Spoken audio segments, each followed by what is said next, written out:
Our shadow is made up of these parts that we're pushing away so that we can be accepted, so that we can be successful, or we can be safe.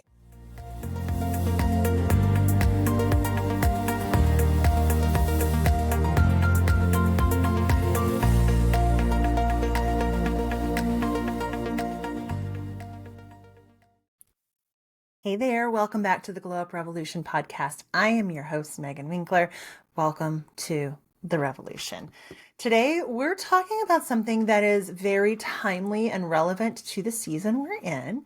And before we dive in, I want to direct you to another podcast here. When you're finished listening to this episode or watching this episode, head over to my co-hosts, Morgan Moss's Inked Goddess Creations account on YouTube, or listen to Busy, Gritty, Inked, and Witchy right on your favorite podcast app. She has a great episode on shadow working, and that's what I'm talking about today. And my perspective is a little different. We're going to come at it from a burnout prevention perspective, and she comes at it from a magical spiritual development perspective. And so I really think the two together are really complementary. And I mean, she's my co-host over on Two Witches Talking. So, you listen to her podcast, you listen to my podcast, and you listen to our podcast together. And you've got 3 great episodes to carry you through the week. Those episodes for Busy, Gritty, Inked, and Witchy come out on Wednesdays, by the way. So it's going to be, if you're listening to this on Monday when it comes out, it's going to be the previous week's episode. So, shadow work. So what the heck is it? Shadow work is really working with your quote unquote shadow self. That idea comes from Carl Jung, who studied under Sigmund Freud, and together they came up with some really interesting ideas about the psyche and about mental health, and some of it was wacky. And some of it really helped platform and create a springboard for new theories beyond that. But Carl Jung was really fascinated by these parts of ourselves that we don't necessarily want to share with the world. So that's where the idea of shadow working comes into play. And so shadow working is one of those things that the spiritual community, the witchy community, all of that really digs into. And right now, as we're kind of in the shadowy part of the year, in those darker seasons, it's the perfect time to dive into this energetically. There's one thing that I really want to drive home here is that shadow work is not about making yourself feel bad. It's also not about dwelling in the darkness or dwelling in the past and like becoming something you're not. Like, you're not going to turn into like the crow because you're digging into your shadows. And if something is too hard to dig into, you are always in control. And that's something you can bring up with your coach or with your therapist. And it's really something that, if it's a past story, if it's some trauma you've carried, that's something to really take to your therapist, quite honestly. If it's something that you're actively trying to fix right now and you're feeling a little more comfortable having that conversation with yourself, that's good work with a coach. And I can be that coach for you. So let me know if you need support and you need help. Shadow work is really about getting radically honest with yourself. So I've been in these groups lately where people have been talking about radical authenticity, radical honesty. And what does that mean?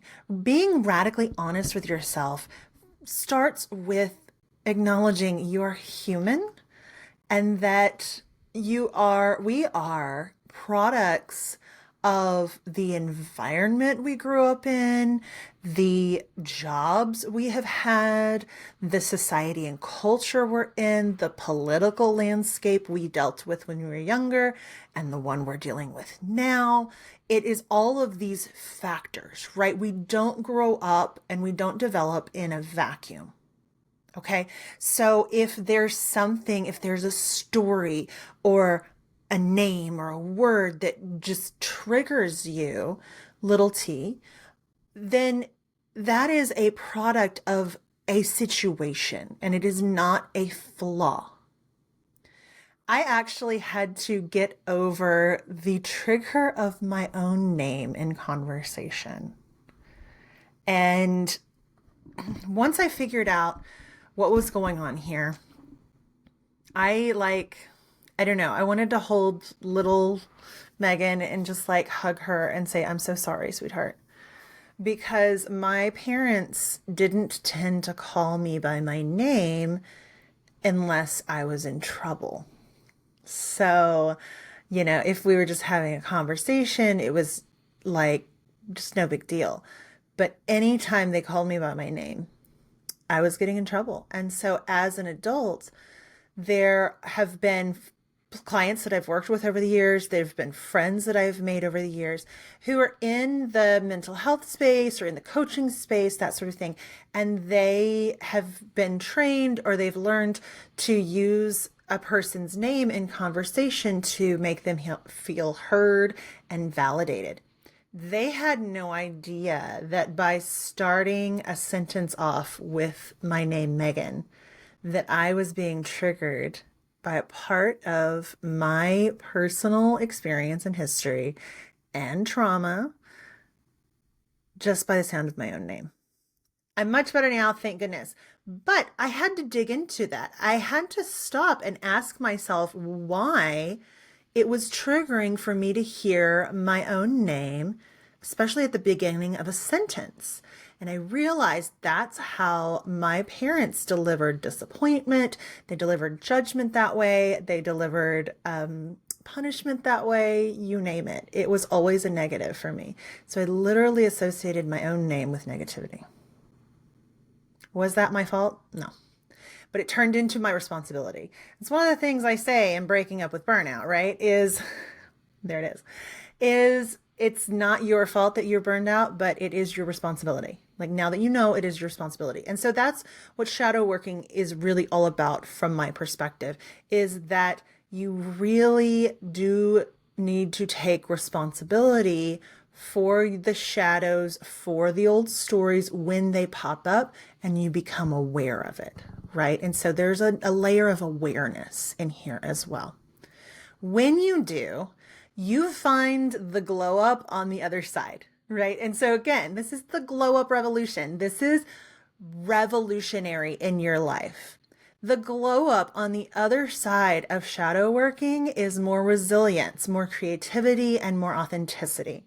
I became resilient anytime my name was mentioned at the beginning of a sentence like that. It doesn't trigger me anymore. It took time. It took a lot of practice. It took a lot of introspection and really talking to myself to get past that. But it did happen, and it can happen for you. You can move through these things. So as I said before, Carl Jung kind of developed this idea of the shadow, and he described the shadow as the parts of ourselves that we reject or we repress, we suppress, we keep them down. They're not inherently bad. And I think that's something that's really important to remember and distinguish, is that our shadows aren't bad. They're just pieces that we've learned to hide. It's kind of like internal family systems, IFS, which I have received some training in, and it's different parts of us, right? These little parts of us have been injured in the past, and they're scared or they're timid or they just don't feel like coming out into the light. So they kind of stay kind of hidden in the shadows. Maybe you were told that you were too loud as a kid. Somebody told my child he was too loud, speaking too loudly. And so he would always be quiet around us. And we were like, we literally can't hear you. Like, speak up. It's okay. Did somebody tell you you were too loud? And I think it was some teachers, because he had developed this thing where it was like he talked too loud. He didn't want to talk too loud. I'm like, you're not loud at all. Like, you're so quiet. But maybe you were in that position, right? So then your natural boldness, speaking up for yourself, standing up for yourself, became too much. Look, I'm 5'10" as an adult. In high school, I was 5'8", 5'9", and just took up this space. I mean, My hair has always been big. I have very large German shoulders. I have very large breasts. I always have. I developed in like middle school. I was always quote unquote too much. And I wished that I had had somebody like Gwendolyn Christie in pop culture that I could have looked up to, because as a bigger, taller woman, I adore her and I wish I had her to look up to. So if you feel like you're physically too much, too tall, and you're a woman and you're a young woman growing up and you don't know who Gwendolyn Christie is, go find her. She is a fantastic actress. She was in one of the Star Wars movies, but she was in Game of Thrones. She's in Wednesday. She was in Sandman. Just powerful, beautiful, feminine, large, wonderful woman. So find somebody that's not too much, that you admire for their boldness, and, kind of emulate them a little bit. Maybe anger wasn't allowed in your family, so you learned to swallow it. There's a lot of women with thyroid conditions, me including, and there's an energetic link there. Yes, there's a physical issue happening. And a lot of women realize that when they start using their voice, their thyroid conditions start improving. They may not go away, but they start improving. Okay? Things are linked, right? Our shadow is made up of these parts that we're pushing away so that we can be accepted, so that we can be successful, or we can be safe. We are community beings. We are community animals. And we want to make sure that we are loved and accepted, because our ancestors absolutely had to be accepted by the tribe or the civilization that they were in. Otherwise, they could very much be left out to the elements to die.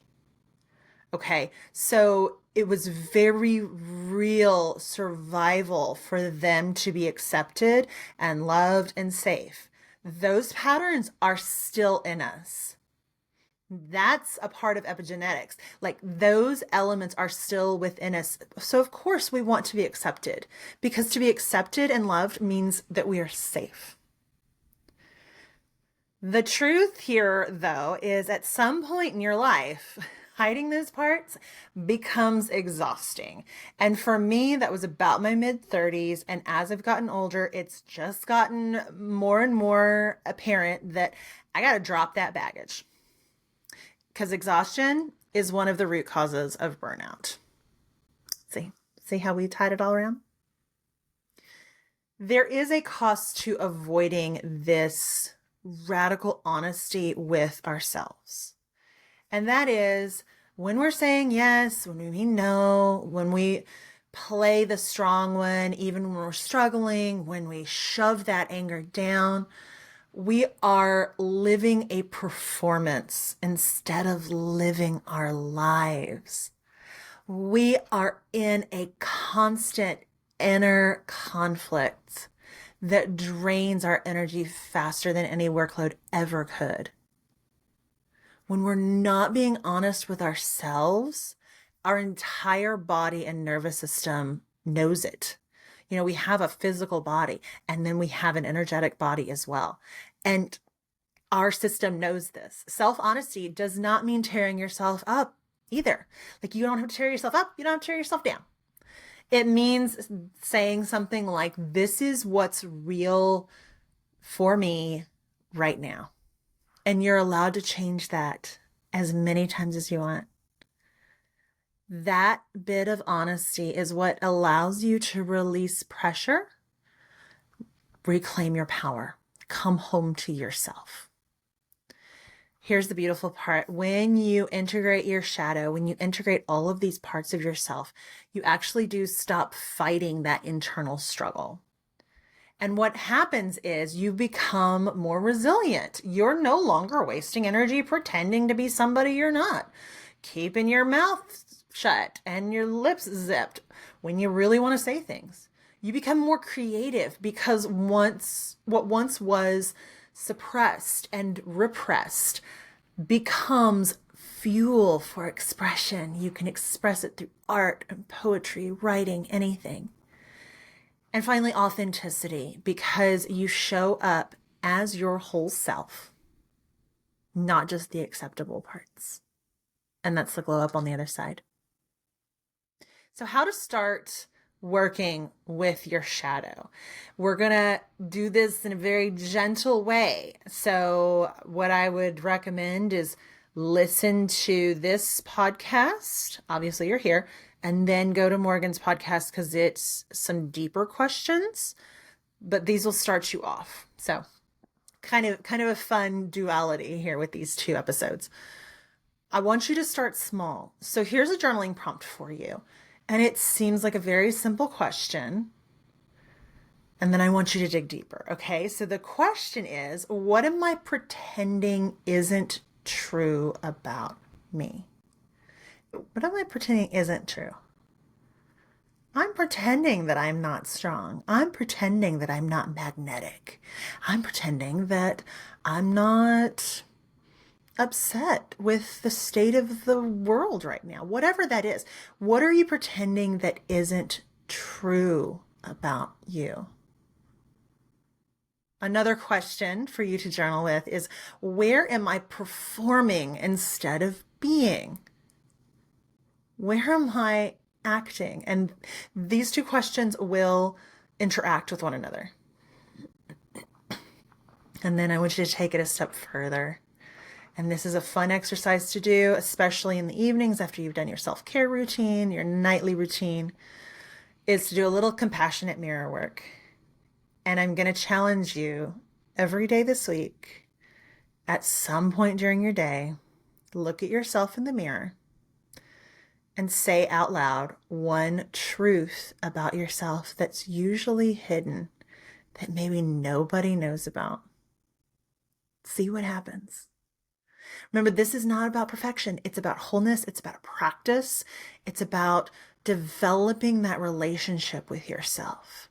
Some folks that I know who have done shadow work have actually kind of like dated themselves, almost to like get to know who they are now, because it is so easy for us to conform and perform for others in our lives and in our work. Sometimes we need to like remember who we are, and we can do that by asking ourselves these fun questions. Asking ourselves where we're performing rather than just being ourselves. So as you move through this week, I invite you to notice where you can be more honest with yourself. Not in a critical way, not in a harsh way, nothing like that, but in a way that will liberate you. Because, my friend, every step that you take toward embracing your shadow is actually a step closer to your full, free, glowing self. And on that note, thank you so much for joining me this week in the Glow Up Revolution. If today's episode resonated with you, please share it with someone that might need to hear that being radically honest with yourself is the first step toward healing. And if you're ready to go deeper into your burnout recovery and aligned living, be sure to swing by meganwinkler.com or come find me at the Glow Up Circle on Patreon. And with that in mind, I want to shout out some Patreon supporters. Patreon supporters.